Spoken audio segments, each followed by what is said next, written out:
I met Aaron and Geeta, who had directed a documentary that I loved about the um, retired vets who welcome people in Maine getting on and off the planes when they go to war. And it was so beautiful. And I had seen that movie and loved it. And then I was sent this script, Queenpins. And everyone had been talking about it. I read it and I was engaged from the moment I opened the script until the moment I finished it. And I was immediately knew I wanted to do it.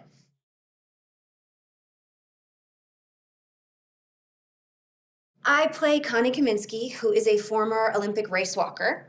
So, in her heyday, when she was in the Olympics, she had quite a bit of acclaim and she felt like she was on top of the world. And now she is living as essentially a housewife in Arizona who is desperately wanting a baby, doesn't really have a connection in her marriage, and is kind of looking for a way to feel valued.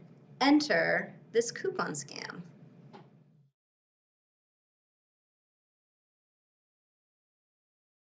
It's based on a true story of three suburban housewives who actually accomplished this. They laundered $40 million before they were eventually caught by the FBI.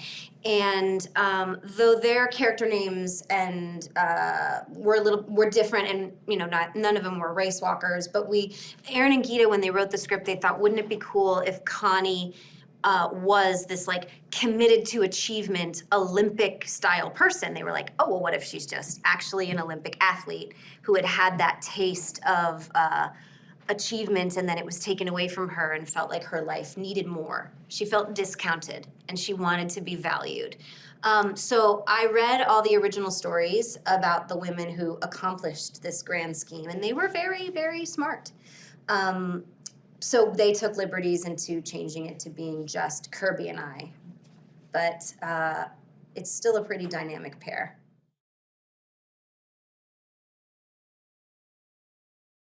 I knew quite a bit, believe it or not, because my grandmother was an extreme couponer. Like when I went to my grandparents' house when I was little, walked down into their basement in Ohio. Along the perimeter of the basement was completely empty. It was for like kickball and couponing. And there were cardboard boxes along the edges of the walls, separated into UPC codes. So there was a toothpaste one and there was a laundry detergent one. And we would have to cut out the soup can labels and send them to my grandmother.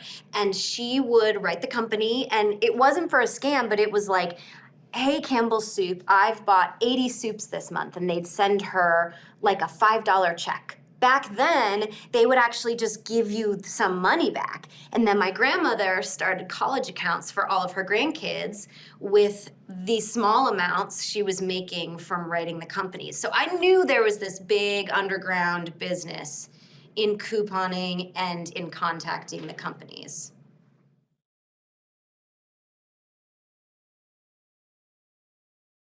So JoJo and Connie's dynamic it's not so similar to Kirby and I in real life, but it's still very special. JoJo is like a female entrepreneur that is trying her hardest and just cannot catch a break. And she's sort of the fun one in this best friendship. And Connie is a little bit more calculating and actually finds the scheme and ropes JoJo into this. But they had to have this chemistry. So that was one thing I loved about it being Kirby, is that we already have a chemistry and this friendship, so it was very easy for us to fall into these roles.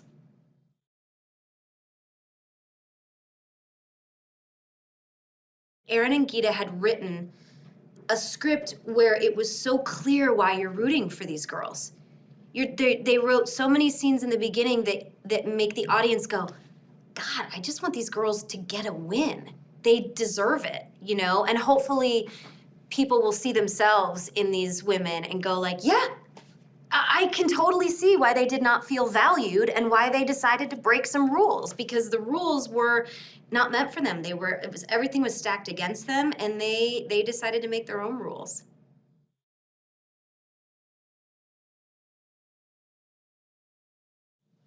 Paul is one of the most talented improvers I have ever come across. I was nervous in the beginning, knowing that Vince Vaughn was going to be playing Paul's counterpart in the movie.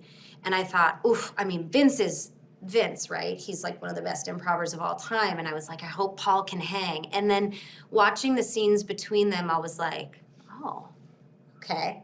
Paul can hang. The two of them together have, dare I say, maybe even more chemistry than Kirby and I have. And when they go tete-a-tete and they go off the script, it is so dynamically funny and fun to watch.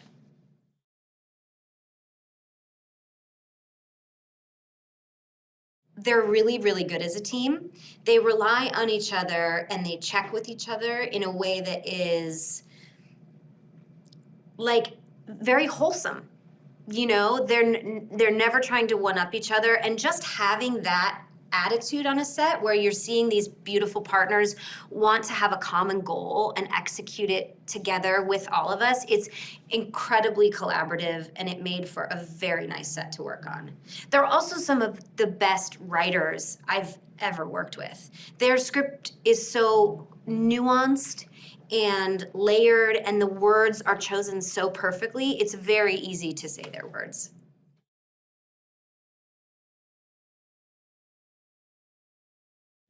So the cool thing about this movie is that you get to track them from these, women who are living in their houses in Arizona and feeling totally undervalued, to them starting to get this business going, then them making a lot of money, then them not knowing what to do with it, and then they try to clean it, so they buy all of these expensive items. So we had all these Lamborghinis on set, and we had a plane in the hangar that they were storing. They bought a plane, they bought a motorhome and a speedboat, and they were flying themselves to and from Vegas just to have dinner to celebrate. They were really spending their money.